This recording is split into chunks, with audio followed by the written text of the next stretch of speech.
मारूफी media YouTube channel को subscribe करें।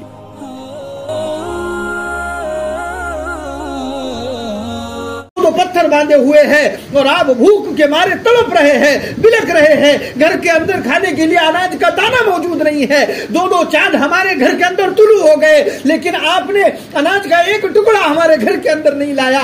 मैं तो बहरे कैफ जैसे को तैसा गुजारा कर लेती हूँ, लेकिन मुझे आपका ये देखा नहीं जाता कि आपके पेट पर दो दो पत्थर बांधे हुए हैं।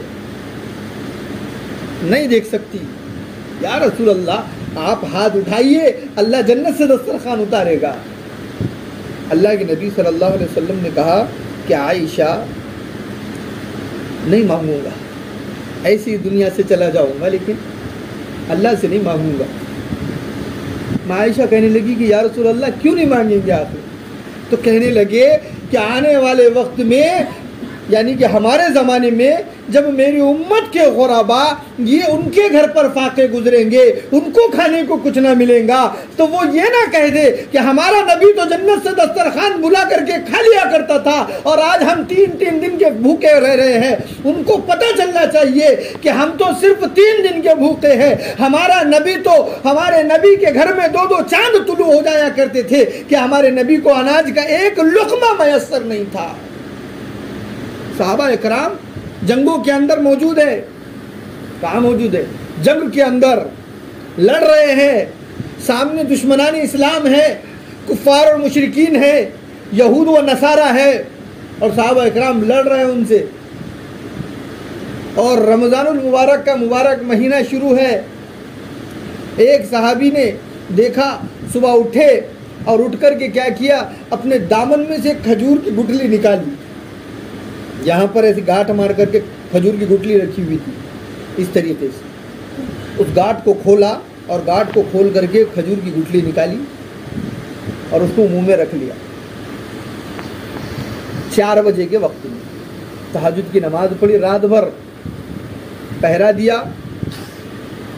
2 साथी थे, एक टीले पर अल्लाह के नबी ने उनको खड़ा किया था कि तुम्हारी जिम्मेदारी यहाँ पर खड़ा रहना। तो वो सहाबी ने आपस में मशवरा किए कि मैं नमाज पढ़ता हूँ तो तुम खड़े रहना, फिर 2 रकात तुमने पढ़ना, मैं खड़े रहूँगा। अगर कुछ गड़बड़ होती है तो मैं नमाज तोड़ करके आपके साथ में शामिल हो जाऊँगा, तलवार और ढाला लेकर, तलवार और ढाल को लेकर के तुम्हारे साथ में खड़ा हो जाऊँगा, कोई गड़बड़ होती है। वरना अगर गड़बड़ नहीं होती है तो मेरी भी नमाज हो जाएंगी, आपकी भी नमाज हो जाएगी। दोनों आपस में राज़ी हो गए। 2 रकात ये नमाज पढ़ते हैं, 2 रकात वो नमाज पढ़ते, जब तक कि वो निगरानी कर रहे हैं, जब तक कि ये निगरानी कर रहे हैं।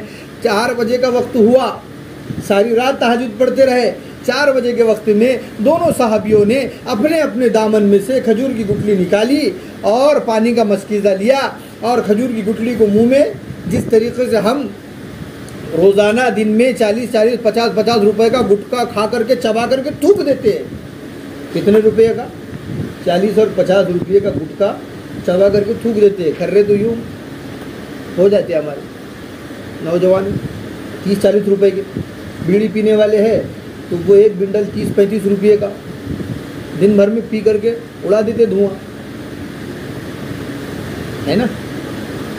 तो अब इन्होंने निकाले अपने दामन से खजूर की गुठली, मुंह में रखा। जिस तरीके से हम खर्रे को चबाते हैं उस तरीके से ये सहाबा उस गुठली को चबा रहे। हलाल कमाई की गुठली थी, उसको चिगल रहे। सहर का वक्त ख़त्म होने तक के उसको चिगलते रहे। दोनों ने अपनी अपनी गुठली को चिगला और जैसे ही ऐलान हुआ कि सहर का वक्त ख़त्म हो चुका है, सारे हाज़रात रोज़े की नियत रख लीजिए, बांध लीजिए, तो सारों के सारों ने क्या किया, वो दोनों साहबा जो टीले पर खड़े हुए थे उन्होंने अपनी गुठली अपने मुंह से निकाली, फिर से अपने दामन में बांध ली और बांध करके वो मस्कीज़े से पानी पी लिया। पानी पीने के बाद में फजर की नमाज अदा की गई और फजर की नमाज के फ़ौरन बाद सूरज जैसे ही तुलू हुआ, जंग के लिए मैदान में खड़े हो गए। जंग के लिए मैदान में खड़े हो गए और सारा दिन जंग लड़ते रहे। जिस्मों पर तीर लगते रहे, जिस्मों पर तलवार के जख्म आते रहे और ये दोनों साहबी लड़ते रहे। इनका नाम, जिनमें से एक का नाम ज़रार बिन अल अस्वद रज़ी अल्लाह ताला अन्हु है, जो अपने कमीज़ को निकाल करके लड़ा करते थे, नंगे बदन से लड़ा करते थे। कि मुझे लोहे की वो ज़िरा पहनने की ज़रूरत ही नहीं है, अगर अल्लाह ने मेरी किस्मत में तीर रखा तो मैं तीर से मर जाऊँगा, शहीद हो जाऊँगा। वो ये कहते थे और अपने कमीज़ को भी निकाल करके लड़ा करते थे, बगैर कमीज़ के, सिर्फ सतर छुपा हुआ है, बाकी पूरा जिस्म खुला है। ज़रार बिन अल अस्वद रज़ी अल्लाह ताला अन्हु काले कलोटे साहबी थे। अब लड़ रहे हैं, सारा का सारा दिन लड़े और आखिर में जब मगरिब का वक्त हुआ, इफ्तार का टाइम हुआ, सूरज डूबने को था, तो उस ज़माने का उसूल था कि जैसे सूरज छुप जाता जंग को ख़त्म कर दिया जाता था। उस ज़माने का यही उसूल था। जैसे सूरज छिपा, सहाबा इकराम रोज़ा खोलने के लिए फारिग हुए। ये सहाबी पड़े हुए हैं, ज़ख्मी हालत में पड़े हुए हैं, और जो ज़ख्मियों को पानी पिलाने वाला है कि कौन कौन रोज़ेदार है, तो सारे के सारे पानी पानी ज़ख्मी जो होते हैं वो बस पानी पानी कह करके कर्रा रहे होते हैं कि मुझे पानी पिलाओ, मैं उठ करके पी नहीं सकता, मेरे पैर में तीर है, मेरे पैर पर तलवार का निशान है, ज़ख्म है, खून बह रहा है, मैं अपनी चादर से उसको बांध करके रखे हुए हूँ। सहाबा भी गिरे हुए हैं, ये 2-3 सहाबा ज़ख्मियों के अंदर ढूंढ रहे हैं कौन है कौन। वो सहाबी जो पानी पिलाने वाले हैं वो हज़रत ज़रार बिन अल अस्वद रज़ी अल्लाह ताला अन्हु के पास पहुँचे और उन्होंने कहा कि आप पानी पानी कहकर कर्रा रहे हैं, ये लीजिए पानी पी करके अपने रोज़े को खोल लीजिए। उन्होंने कहा कि मुझे पानी की ज़रूरत नहीं है, मैं पानी के लिए कर्रा रहा था, मुझे प्यास भी लगी है, मुझे रोज़ा भी खोलना है, लेकिन मैं अपने भाई के लिए चिल्ला रहा था कि मेरे बाजू में मेरा भाई पड़ा हुआ है जो पानी के लिए कर्रा रहा है, आप उसे पानी पिलाइए। वो सहाबी उन सहाबी के पास में पहुंचे और उनको पानी पिलाने की कोशिश की, तो उन्होंने कहा कि मुझे पानी नहीं चाहिए था, मेरे बाजू में पता नहीं कौन पड़ा हुआ है, ये मेरे ऊपर से लाश हटा दो और मेरे बाजू में जो सहाबी पड़े हुए हैं उनको पानी पिलाइए, मुझसे ज़्यादा ज़रूरत उनको है। वो सहाबी उनके पास पहुंचे, यहाँ तक कि वो सहाबी 8 से 10 सहाबा तक घूमने के बाद में फिर ज़रार बिन अल अस्वद के पास पहुंच गए।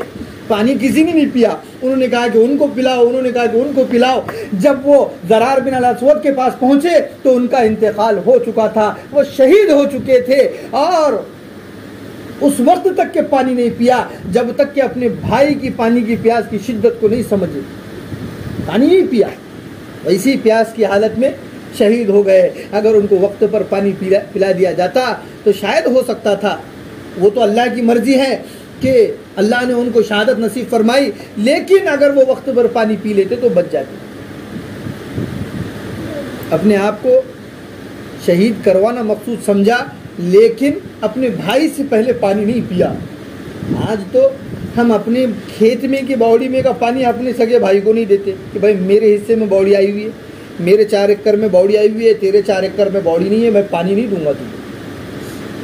सगे भाई की बात कर रहा हूँ।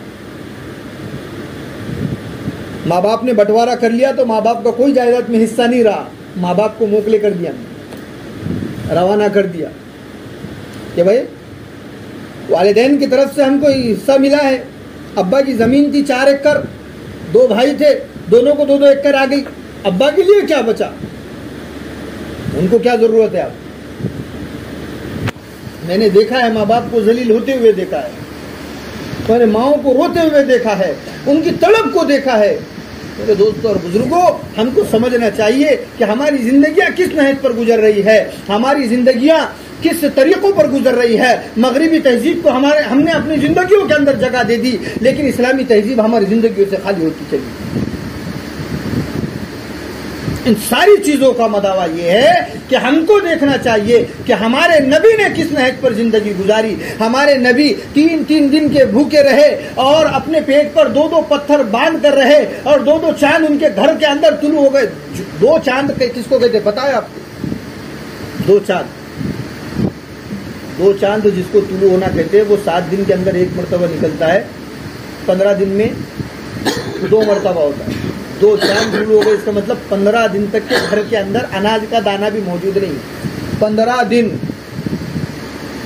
क्या कह रहे, 15 दिन तक के घर के अंदर अनाज का दाना भी मयसर नहीं है। ऐसी जिंदगियां हमारे नबी पाक सल्लल्लाहु अलैहि वसल्लम की गुजरी है। और आज हम, अल्लाह का इतना बड़ा एहसान है कि अल्लाह तबारक व तआला ने ऐसी जिंदगियां रखी नहीं हमारी। रोजाना हर घर के अंदर खाने पीने के मामले में सारी चीजें आ जाती है, अल्लाह मयसर करवा रहा है। ये ज़माना ही नहीं है वैसा भूखे रहने का, फाते गुजरने का।